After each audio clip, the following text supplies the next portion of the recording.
I don't know if you know this, because you've only, on the app, you've only seen my face. But I don't want you to be surprised or shocked or set back or put off, because when you see all of me, I'm a big fat fuck, I could put my hands in my pockets when I'm naked. I'm a big gal. I'm chafed. I don't know, man. Dude, Norm. I haven't done Norm in a long time. Where have you been, Norm? What's been going on, man? Well, I've been on these dating apps, How about that Bumble? Yeah. That's good, because that one scrolls up and down, not left and right. Yeah. So if you want information on the lady, you have to go down to the bottom, And then way at the bottom, it says she lives in St. Louis. All right, what am I going to do? Yeah. St. Louis? What am I, a Cardinals fan? What, the H? Yeah. What the H? What am I fucking going to take her out for a Busch beer? I could go down a rabbit hole. Sometimes I just can't stop doing that. And Norm, some people are saying you're still living with your mother. Is that true? No, that's crazy talk, Yeah. I may drive around Natchitoches, Louisiana naked just because I like that gal that cuts her kid's hair on the lawn, Yeah. Neighborly. Yeah, Toby's mom. I like these girls on the apps that go long-term relationship only. Yeah. I don't believe that's true. Nobody, Theo, walks onto a car lot unless they want to buy a cock. Have you been with some pretty bigger gals, Norm? You seem like a guy that knows his way around a real a two-bedroom lady, Well, it's funny you bring that up. 2-bed. Oh, my God. I don't have to think I'm making fun of him. Oh, dude, everybody's making fun of Norm, man. Why? He's the best. No, he's the best. Hold on. I am not making fun of Norm. I don't think you're making fun of him. No, I know you. Artie Lang told me they were doing San Francisco together, and Artie Lang was opening for Norm. They're in San Francisco, and right before Artie goes on stage, Norm goes, "Hey, Artie, no, don't do any of that fag stuff, Don't do any of that fag stuff out there.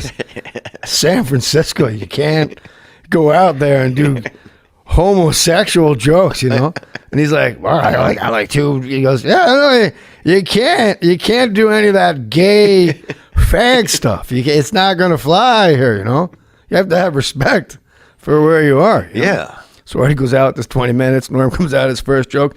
Hey, how many fags here have AIDS? They say AIDS does not discriminate, but only gay guys have it. That's kind of discriminatory, And I think not discriminating is supposed to be a good thing. Something like that. But she goes right on stage, hey, how many fags here have AIDS? Oh, man, that's good. Hey, don't do any of that gay stuff, okay, Artie? You have to be quiet, And we did about 7 cities. So we came to San Francisco, and I had only done a club here. And Norm comes up to me, and this was good. Norm just loved torturing people, and he does it in the most brilliant way. Right. He comes up to me and goes, listen, man, we're in fucking San Francisco. No gay shit. And I go, all right. Well, if I played San Francisco before. He goes, nah, that's like you're at a club. There's a fucking theater, man. There's critics out there. Don't fuck me, man. No gay shit. And I go, all right, fine. So I go, 20 minutes, and I have 4 seconds at that point in my life without gay stuff. So I get through the 20 minutes. I introduce Norm. Norm walks out, and I'm listening from the back. Before he says, good to be here, you're a great crowd, nice to be here, the first thing that comes out of his mouth, hey, how about that AIDS? He goes, I read all this bad shit about AIDS, but then I read that AIDS doesn't discriminate. And that's kind of nice. And then 10 seconds goes by, and this is what you hear him say, where are you going?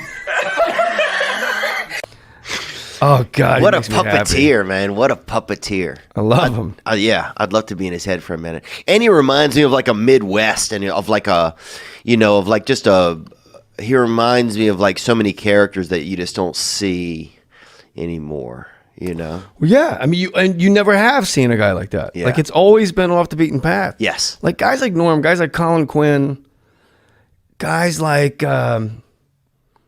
Richard Lewis. Think of how much they had to bomb before they found a theater of people that came to see them regularly. That mastered that. Because it's such a finite frequency.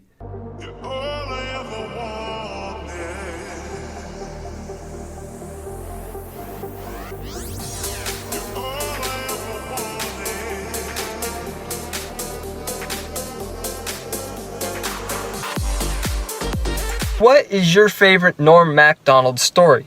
I have a feeling I know what you're gonna say, but who cares? Tell the story anyways. We all love it. It's the best story ever.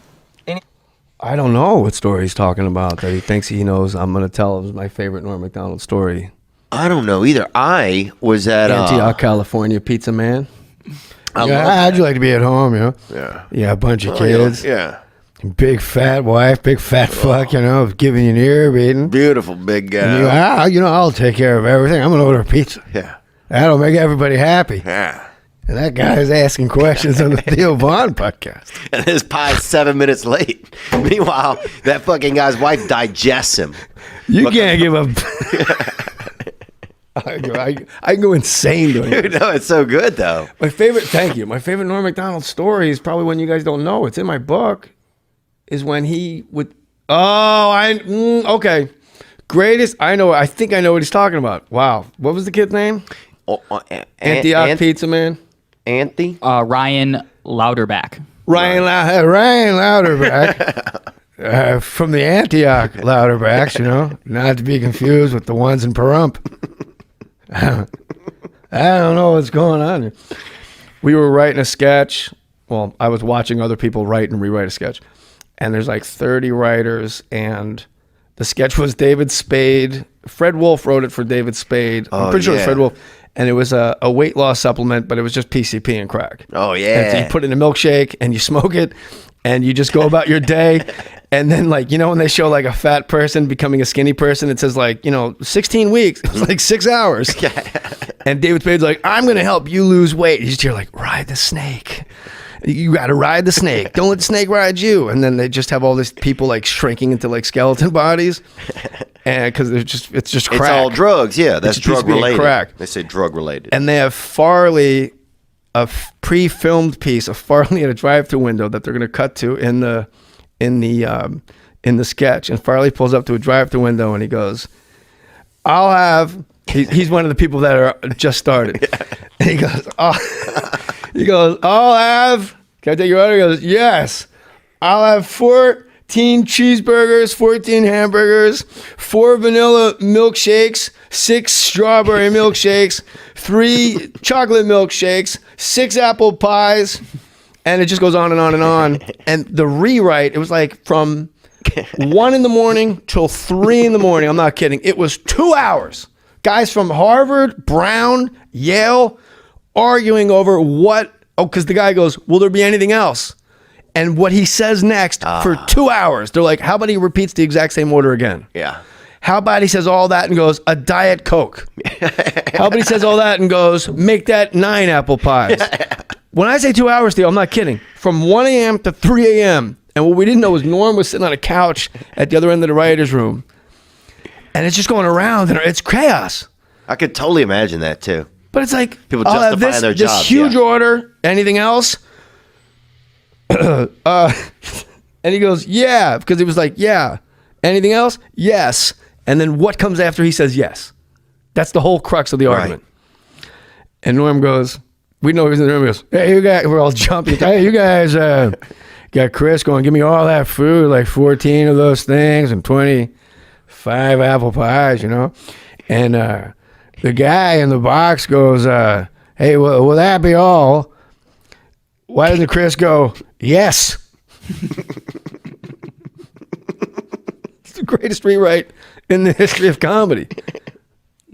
Yeah. We had him going, will that be all? No. I also want, and Norm's thing was he had pride, he had control after all that fucking food. Everybody goes, yes. Yeah. One syllable. One syllable. We were on the ground, rolling, laughing. And then when they filmed it, he's like, I'll take 14 cheeseburgers and 44 fries and this and 22 cheese milkshakes and this and the apple pie. And the guy goes, will that be all? And Farley goes, yes. Like he's proud of himself. It was fucking amazing. It was white hot. One thing that's funny, here he said, asked me to write dirty work too, so I worked all day yesterday and finished it. This is Norm Macdonald on Twitter. Just yesterday, he's working on dirty work too. First of all, it's got to be a parody tweet because it's a 500-page manuscript. Scripts are usually about 106 pages. What's the Instagram? Oh, thank you. I think he's actually got some pages out. Wait, what did he cross out before he wrote Norm? Written by me. Oh, okay. It says Norm. He's a genius. Dirty work 2.